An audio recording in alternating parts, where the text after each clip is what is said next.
দেখে নিতে পারেন। সেখানে আমরা কোরআন হাদিসের আলোকে কিছু পরামর্শ দিয়েছি। প্রথমত আল্লাহ বলেছেন আল্লাহ বিযিকরিল্লাহি তাতমাইন্নুল কুলুব, আল্লাহ তাআলার জিকির এটা মানুষ অন্তরকে প্রশান্ত করে। বিধায় অন্য ব্যস্ততা কমিয়ে আল্লাহর সাথে একান্ত যোগাযোগ বাড়ানো, আল্লাহর স্মরণ, আল্লাহর জিকির এটা বৃদ্ধি করা, এটা হবে আপনার ডিপ্রেশন দূর করবার অন্যতম উপায়। দ্বিতীয়ত হলো ডিপ্রেশন এটা আসলে নৈরাশ্য থেকে আসে। আল্লাহর প্রতি বিশ্বাস যদি কারোর প্রগাঢ় হয়, আল্লাহ রহমান রাহিমিন, আল্লাহ সব কিছু করতে পারেন, এই বিশ্বাস যদি কারোর থাকে, তাহলে তার মধ্যে ডিপ্রেশন কাজ করতে পারে না। বিধায় আমাদের ঈমান, আমাদের আল্লাহর প্রতি বিশ্বাস, আস্থা, এগুলো যদি আমরা বাড়াতে পারি, ইনশাআল্লাহ ডিপ্রেশন কমে যাবে। অর্থাৎ ঈমান এবং তাকওয়ার চর্চা বাড়াতে হবে। তৃতীয়ত ইস্তিগফার, আল্লাহর কাছে নিজের গুনাহ এবং পাপাচারের জন্য যদি ক্ষমা প্রার্থনা করেন, তাহলে সেক্ষেত্রে আল্লাহ তাআলা আপনার ডিপ্রেশন এবং দুশ্চিন্তা দূর করে দিবেন। হাদিসে আসছে নবী সাল্লাল্লাহু আলাইহি ওয়াসাল্লাম বলেছেন, মাল্লাযিমান ইস্তিগফার জাআলাল্লাহু মিন কুল্লি দিকিন মাখরাজা মিন কুল্লি হাম্মিন ফারাজা।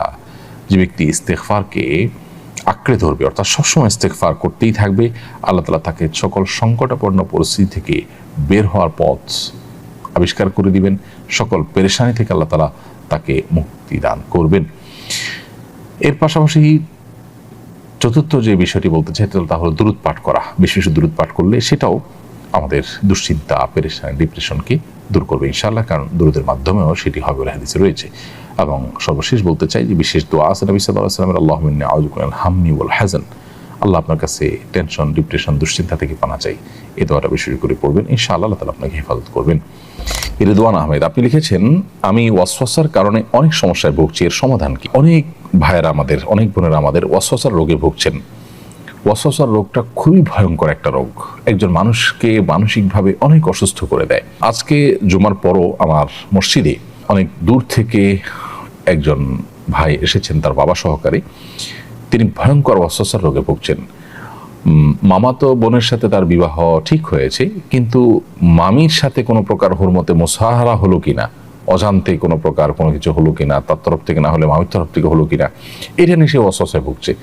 তো এই জাতীয় ওয়াসওয়াসার কারণে দেখা যায় যে দাম্পত্য জীবনে কলহ, ইবাদত বন্দেগীতে মনোযোগিতা কমে যাওয়া, নানাবিধ সমস্যা সৃষ্টি হয়।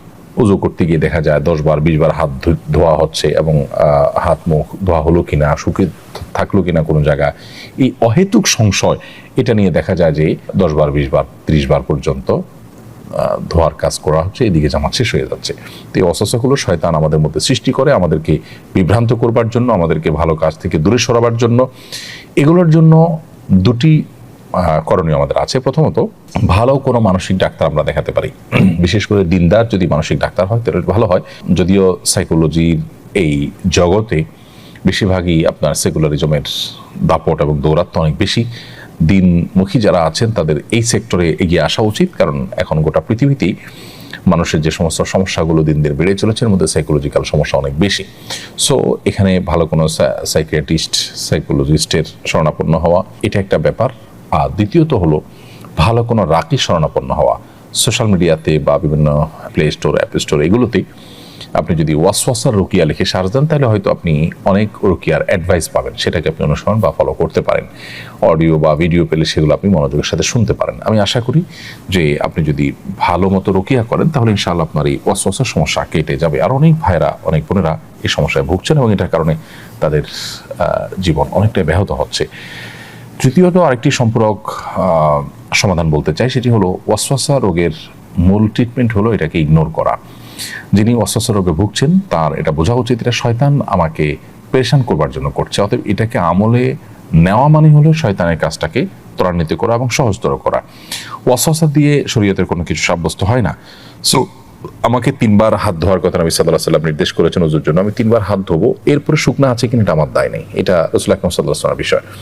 পেশাব করার পর অহেতুক ওয়াসওয়াসা যে ফোঁটা আসলো কিনা, আরো আরেকটা ফোঁটা বের হলো কিনা, এগুলো দূর করবার জন্য নবী সাল্লাল্লাহু আলাইহি ওয়াসাল্লাম নিজে বলেছেন যে ভেজা হাত পাক কাপড়ের উপর দিয়ে মারার জন্য, যাতে করে কোনো প্রকার ওয়াসওয়াসার কারণে আপনি পেরেশান হওয়ার সুযোগই না থাকে। কারণ আপনি দেখবেন যে সব পানির ফোঁটা, আমি তো পানি একটু আগে মেরেছি, অত এগুলো পানির ফোঁটা। সো কোনো কিছু উজু করতে গিয়ে একটু পানি দেখলাম, আর এটা পেশাব বের হলো কিনা, এটা নিয়ে আমি অহেতুক পেরেশানিতে পড়ে গেলাম, আবার কাপড় পাল্টাতে চলে গেলাম, এদিকে জামাত শেষ হয়ে গেল, এগুলোকে পাত্তা দেওয়ার কোনো কারণ নেই। অতএব ওয়াসওয়াসাকে ইগনোর করা হলো ওয়াসওয়াসার অনেক বড় একটা ট্রিটমেন্ট, এবং ইগনোর না করে এটাকে আমলে নেওয়া, এটাতে মনোযোগ দেওয়া, এটাতে ডুবে থাকা, এটা হলো শয়তানের সেই শয়তানি কর্মকাণ্ডকে অনেকটা বাস্তবায়ন করতে সহযোগিতা করা, যেটা আমাদের উচিত নয়। অতএব যারা রোগে ভুগছেন তারা এটাকে ইগনোর করবেন এবং আল্লাহর কাছে দোয়াও করবেন যে আল্লাহ এই ওয়াসওয়াসা থেকে আপনি আমাকে মুক্তি দান করেন, আল্লাহ তাআলা হেফাজত করুন। ছেলে হওয়ার সময় আমার খুব কষ্ট হয়, ডাক্তার সিজার করার সিদ্ধান্ত নেন।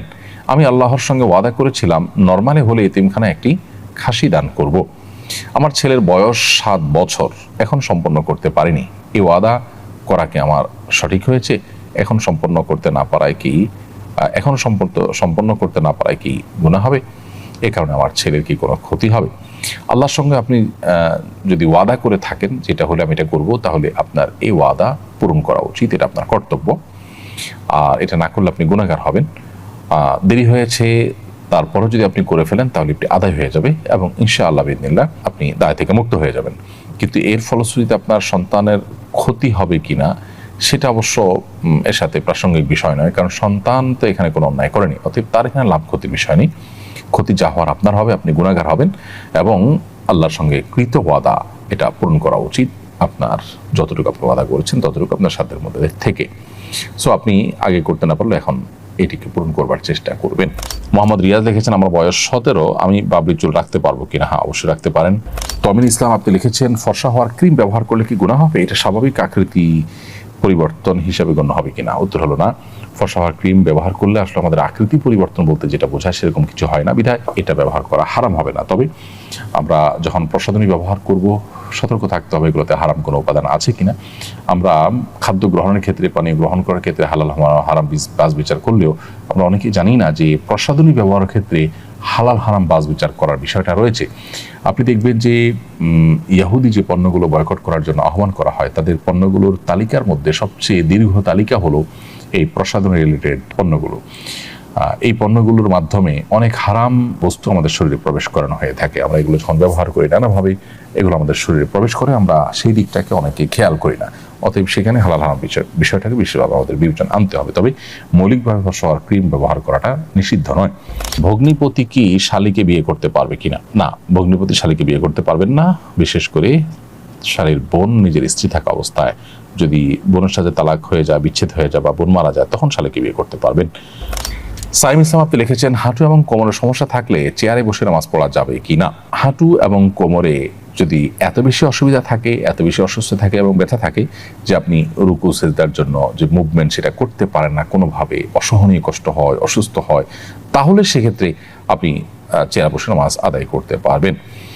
আর যদি সমতলে বসে বসে সালাত আদায় করার সুযোগ থাকে তাহলে সেটা আপনি করবেন। সেটা যদি না হয় তাহলে চেয়ার বসে নামাজ আদায় করতে পারেন। কিন্তু যে অপারগ হলে তখন শুধুমাত্র একটু অস্বস্তি লাগছে বা একটু কষ্ট হচ্ছে, এটার উপর ভিত্তি করে আপনি চেয়ারে বসে নামাজ পড়া শুরু করলে সেটি সঠিক হবে না।